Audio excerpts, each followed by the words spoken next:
I don't do beef. So whoever think of beefing me, you are wrong. Because I don't beef anymore.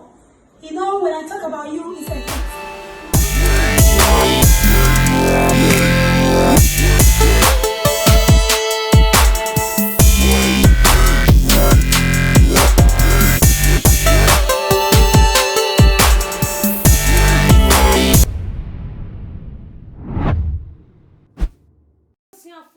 Any adophonom akwaba sonko enkoma obibia tedane da munya ebre eji edwa etie eyegan wahala dwumedia munuaba ekwesi kapamede ebesomo abrene abrebia na sede monim no obomofo ene ne nenam ewo apaso ne enyama yede eba begu apono so say ye ka se emre esesa ampa her time changes yampa papa emre esesa ampa one more na wu wo so omo ye hetu kai say one more emwa wo ka wo mo sha enka enhye ne enede wo mo nyina wo mo ayo ma bi say enyo mo bia na omo ye na enka ne dada tete no ma no wo mo eja ni nyina ede go o ma fa brabo foforo ede atom so because they say nipa nipa enye enkwada sa de biara eda na abaye bia babonten na chese ne nsem odi etu eja na abusiafo esewani. I am minding my business, so I don't beef anymore. Why na this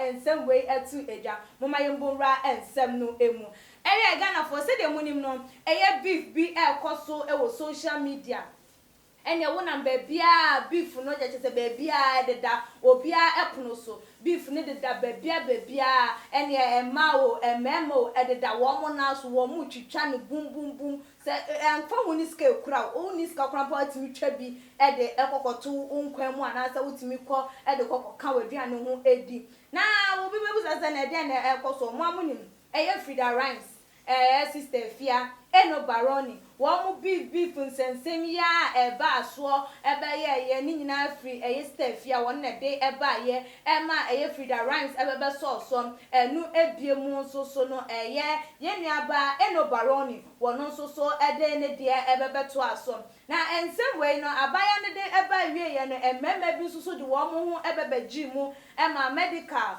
because of say ni di ebe piem se wono ena ye ghost writer ede ema sister Fia wona nka yenim so wono de o sing wodi beye beef pa de ankodi beto Range Rover because Range Rover so wona ma ni obi abehu ze beef de ehye wonu mpe eno anu obi ehunu bibi amfa ho wonkodi beto Range odi be beef pa de wodi beto Range ama na yire krampo ede betu eja ye fela enso ebe kire mo se wo mo de petty beaver emphasika embre wo mo no wo mo enye den wo mo enfa wo mo hu ehim tinke enim se eno anu no nenzo so ensem ne koya ma say de eye Medikal wa release eye ne nyoma chese wono so ade se enkrofo bi ewom na eno ema eye nuaba eye Akuapem Poloo ni din ekokopie mu ewo Medikal eye ne nonsense this track na wode eba abonten no na abaye yi nsusuma munim so wono ensem ne started se ebobaba no eye sister Debbie ebebe ka ebie se sister Fia adese wono anu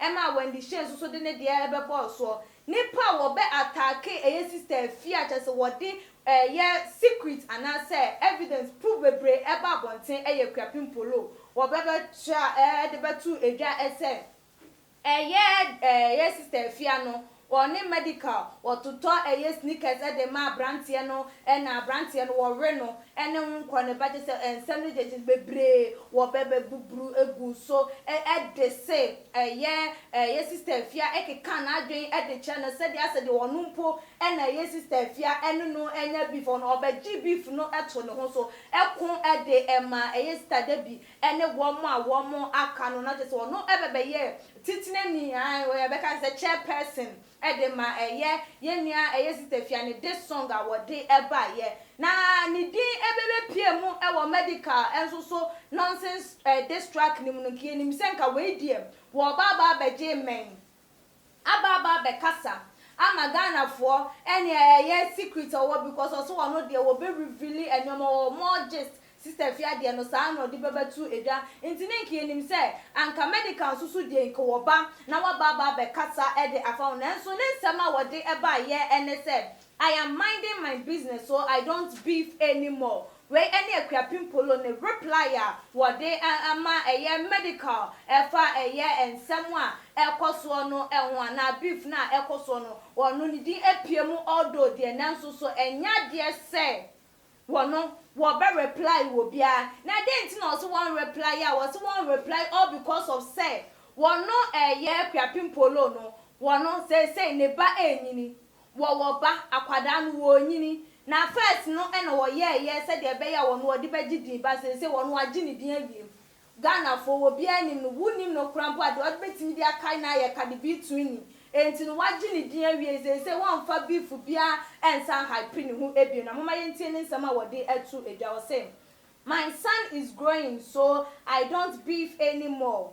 I used to do that for the gram, but now I've gotten what I want. Just cook, eat, and twerk. So this is all I do when I'm in the house.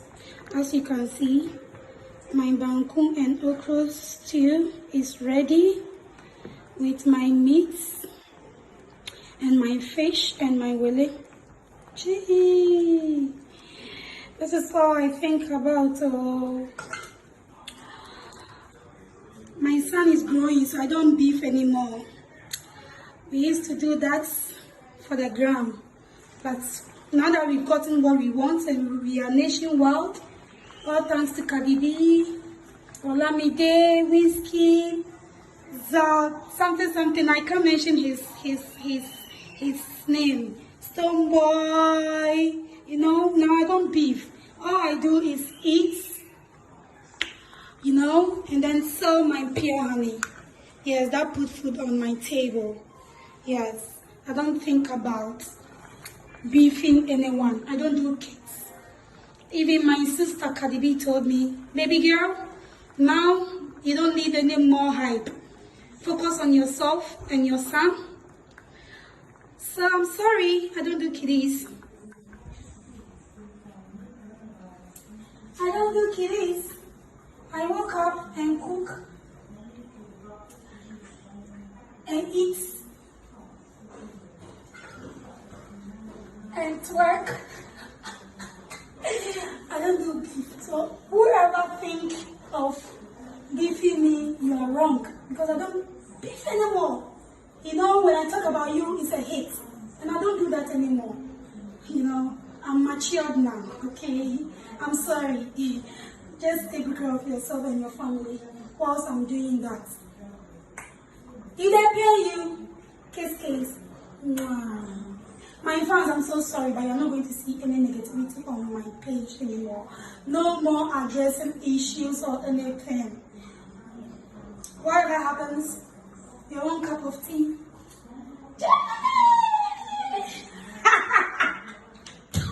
Again, my food is on fire. I'll invite you, okay? I'm sweating because I'm cooking. I'm in the kitchen cooking. That's all I do. I don't fight. Wait, and then some they ever was say one when you do period.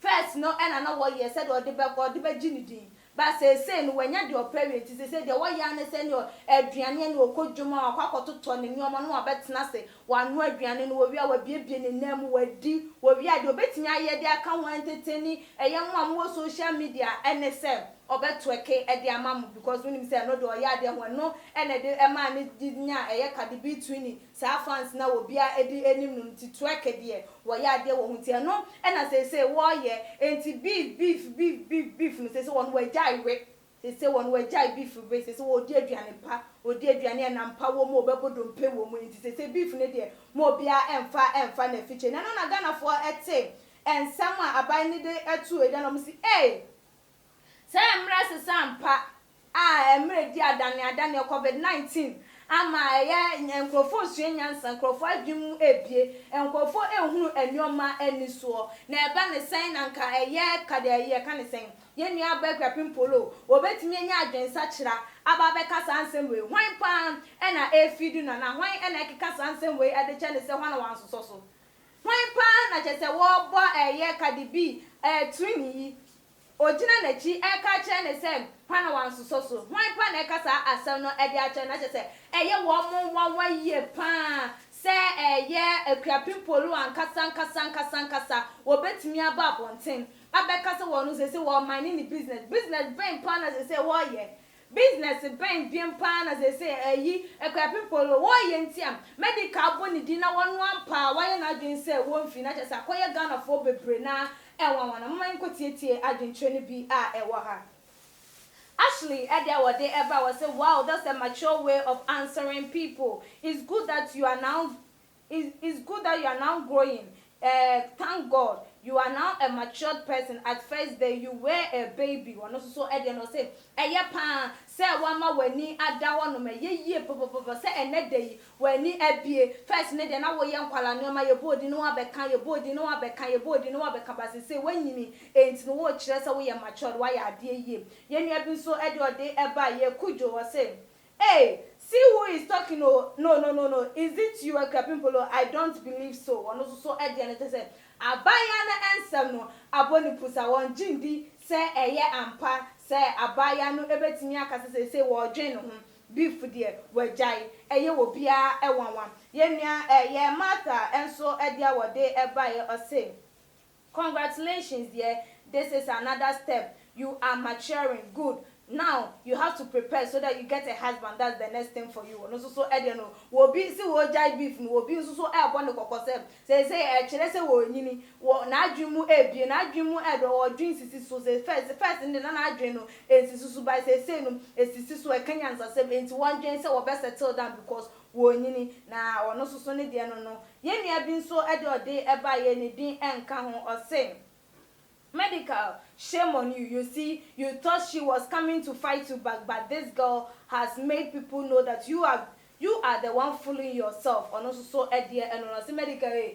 Oh, she shenimu. Now afro say wo bebo ni dim because of say yes tefia kan ya wo ba ya wo do be for the ye kan ho nsensem bebrenti no. Now afro say wo bo ni dim ama wa baba be kasa no wanya kwan aye no. Enso anse wani ewu. Wan say wan kasa. Aha, say wani ewu say wa baba ye simpa panyi e wo eye agro de no ma agro ase so do ho agim. Pese wa kwakoda ne simpa panyi e wo mu. Abusuafo we ene eye reply ya ye nua ba eye Akuapem Poloo an kadi be training wode ababa betu ejana say bifa ekoso medical nonsense this wode eba bontia wo boni din ewom eye ya no ye na yakayaka de wom wo so no de say no wo dwen no wo nyini ne be enyini won hwe se ne baba beti se ne maami sei entoko hununku an wo kon da bi ese nkwala atifie no obi a eni edafom obi a hwe de o maami eye enti no sei no won me ye nsem hunu bia ne ba ne kosku de onim so kosku enya de se social media ne de ekoso no beti ba se si o mutifie coronavirus adaro mai won me ya de be ma ne ba no ebu na nim ti ana se won be hunu se ne maami de wonye eye ba tampa enti sei beef bia wetwa ede abo enya de se won obi a ebekun ewo social media su ebiodo betimi aya ne so obenu aduani edi amen na watweke ede amagana fo ne nsem odi tuja na ebi ebo na baso ebinum so hu ne se eya asem wanwa wo munji ndi se eya abaya no ne nsem eno no won so so wo fie sen ena wo hu ne reply a wode aba abonten eno eya ne kwan so a eno no ana se de wa reply no ebe ma medical nim egu ase na because entokwa na wo pe no ema so emfa ema no se de wa dwen echewu esifa bia ebusia mesese wodi ebetu eja ewo too much gh your comment section ebiemu nso no share for me your butia for ewo all the social media platforms say your Facebook, Instagram, YouTube, WhatsApp, Twitter bebia na adwintwe bia wo no watimi ede atu eja emaye ebiemu nso so no eya like your videos na me notification bia no so say dey upload the video bia nso so watimi enya eya notification ewo wo phone eso na follow wo your Instagram page at @gh_. Me am di dwumede ho chia me din ene Akua Sikapa Makram.